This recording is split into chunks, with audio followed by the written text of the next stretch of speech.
ঘুরতে বেরিয়ে হঠাৎ এমন বৃষ্টি নামলো যে শেষ পর্যন্ত কোথায় গিয়ে আশ্রয় নিতে হলো। আজকে সন্ধ্যাবেলা ভাবলাম একটু বাইরে বেরিয়ে ঘুরে আসি।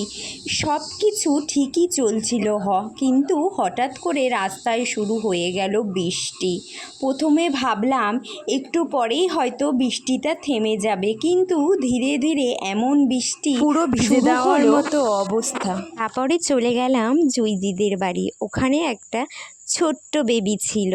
বেবিটা এতটাই মিষ্টি আর আদরের যে ওর সঙ্গে সময় কাটাতে কাটাতে কখন যে বৃষ্টি হচ্ছিল আমরা প্রায় বৃষ্টির কথাটা ভুলেই গেছিলাম, বুঝতেই পারিনি। আর সবচেয়ে মজার ব্যাপার, সেই ছোট বেবিটা আমার বোনকে নিজের মতো করে সাজিয়ে দিল।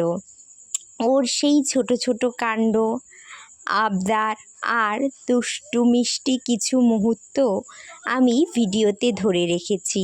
সত্যি বলতে একটা হঠাৎ বৃষ্টি আমাদের দিনটা নষ্ট করে দিয়েও শেষ পর্যন্ত সেই বৃষ্টির কারণে এত সুন্দর কিছু মুহূর্ত তৈরি হলো। এই পুরো ঘটনা তোমাদের সঙ্গে শেয়ার করলাম। ভিডিওটি শেষ পর্যন্ত দেখো। আর তোমাদের সঙ্গে এমন হঠাৎ বৃষ্টিতে কোনো মজাদার ঘটনা ঘটেছে কি না কমেন্ট করে জানিও। আমাদের আর্টিস্টটা এত সুন্দরভাবে নিজের কাজটা ফুটিয়ে তুলছে কি বলবো। ছোট্ট হাতে নিখুঁত কাজ, ব্লাশার থেকে লিপস্টিক থেকে নেল পলিশ থেকে শুরু করে সবটাই সে নিখুঁতভাবে পরিয়েছে। এখানেই শেষ নয়, তারপরে জুইদি আমাদের জন্য একটা টেস্টি খাবার তৈরি করে নিয়ে চলে আসলো। খেতে কিন্তু বেশ ভালো আর দারুণ ছিল।